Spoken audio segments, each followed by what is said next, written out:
Native American flute music.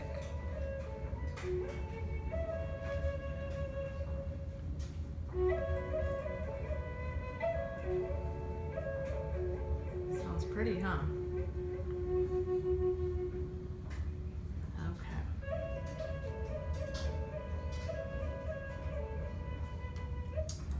We are going to do an art lesson today on the Southwest Native American art forms. Specifically, we're going to focus on Native American rugs and blanket making, okay? And we'll be able to draw our own picture for that. Okay, when I say the Southwest Native Americans, those are Native Americans, or what we would call Indians, from Southern California, where we live, Arizona, New Mexico, Southern Nevada, Colorado, and Utah. Okay? And then if we think about that, that's all of really our area. It's kind of a deserty, kind of mountainy area, a lot of natural colors going on with the browns and greens, okay? I want to also play for you a short video of the Native Americans and the way that they do their art form, the way that they make their jewelry, their rugs, and I want you to pay specific attention to the colors and the shapes and the patterns that they do, okay?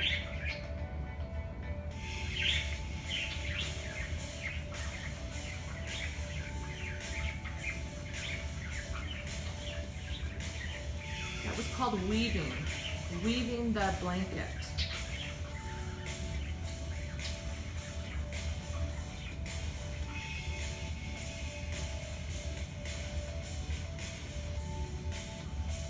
You can see all the browns and blues and greens. They're doing clay pottery.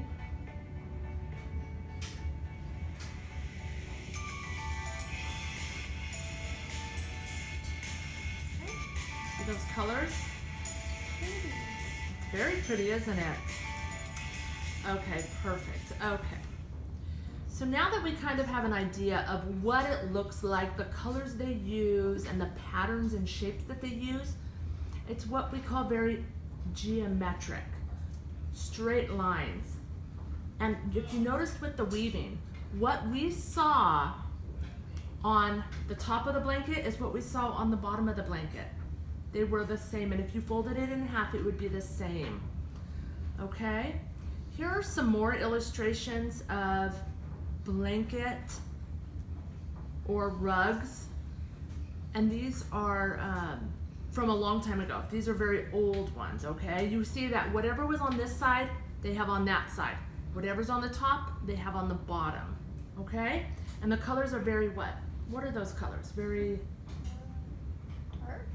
They're dark, or they're vivid, right? They're even bright, right? That red, that orangey red is very bright.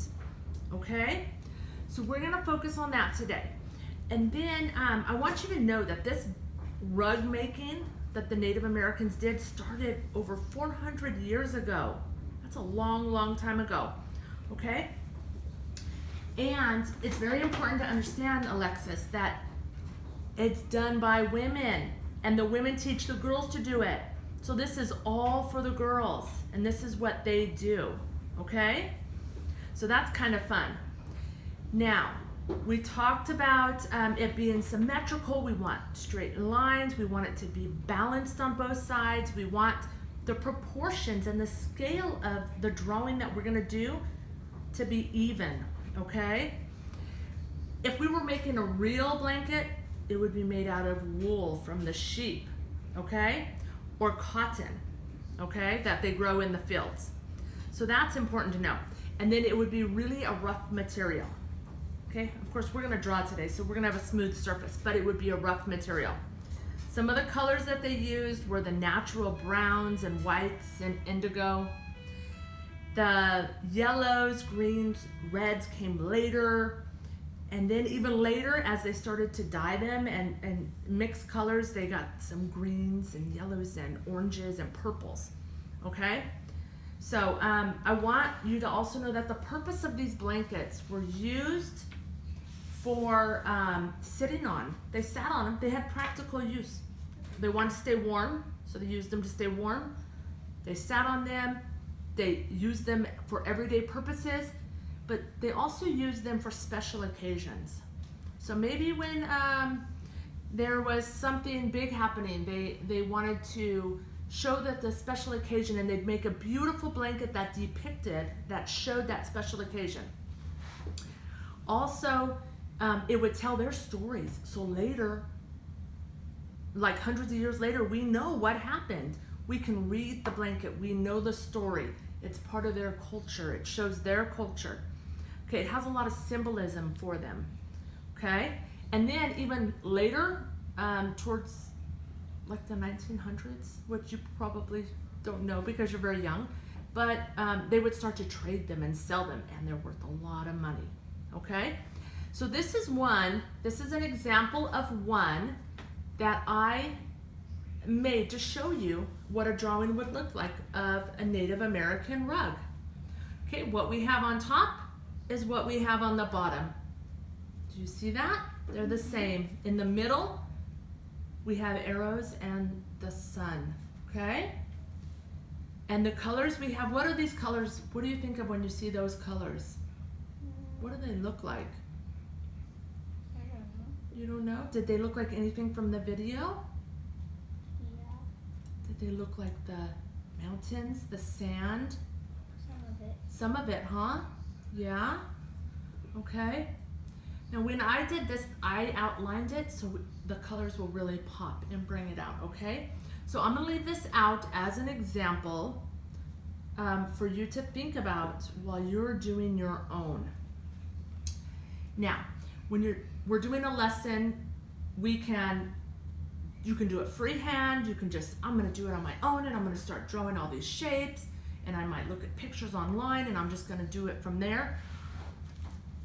Teachers can, we can draw out or we can cut out some of the shapes, and then you can trace them. And you can use them and trace them. That might help you if you don't know how to do it by hand, right? Some of the Native American shapes. This one is a favorite of mine. So we can do that. We can even start a piece for you, and you can choose the colors to color it in. Like this one. It was started already, the top, got about halfway done, and then for those students who need extra support, they can go ahead and fill in the rest to look like the other side of the blanket or rug.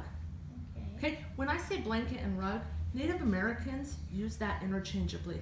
A rug and a blanket, they kind of use them for the same purposes, okay? They use them for the same things. Okay, so would you like to get started on that? Yeah. Would you? Now remember, we're going to trace the outline.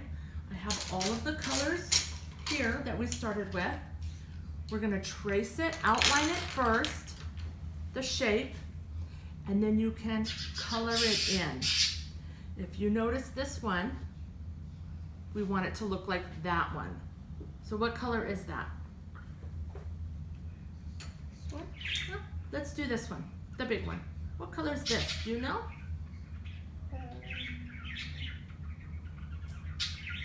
Is that black? Yeah. That one's black. Okay? Can you trace that shape with the black?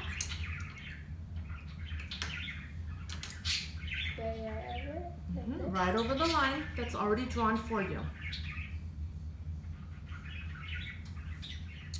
Great job. Take your time. There's no rush. Great job, Alexis.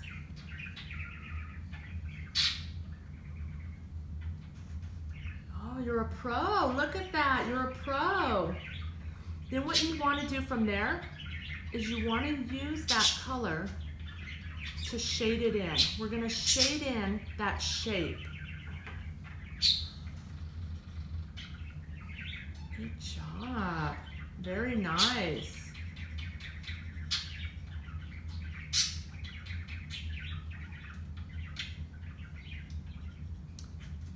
So this is something that you can do with your students. You can have your art form more rigorous for students who don't need to be as much support, don't need as much support, or you can have the art piece where it's already started, and the students that need that support, they can just fill it in. They can help you choose the colors, and you can just kind of guide them through and help them with that. Having some of the shapes already cut out is a good example of a little bit of support, and then having it filled out or already traced, and all they have to do is color it in, is even extra support. So there's many ways that we can do these art forms. The Southwest Native American rugs are great for coloring and doing this art project with, because the pictures and the shapes are very symmetrical. They're very straight lined, and I like the vivid colors there and a lot of natural colors. So that makes it easy for students too as well. That looks great. Make sure you get all of it shaded, and good job. And now we're gonna move on to the next shape. What colors are those? Black.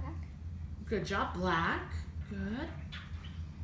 And Alexis will go ahead and continue her art project, and she's doing a fantastic job.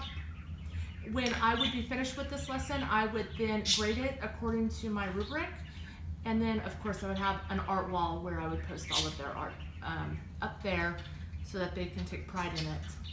And that's it. It's pretty straightforward. It's a great art lesson for students and those with IEPs and need extra support. Thank you so much. Bye.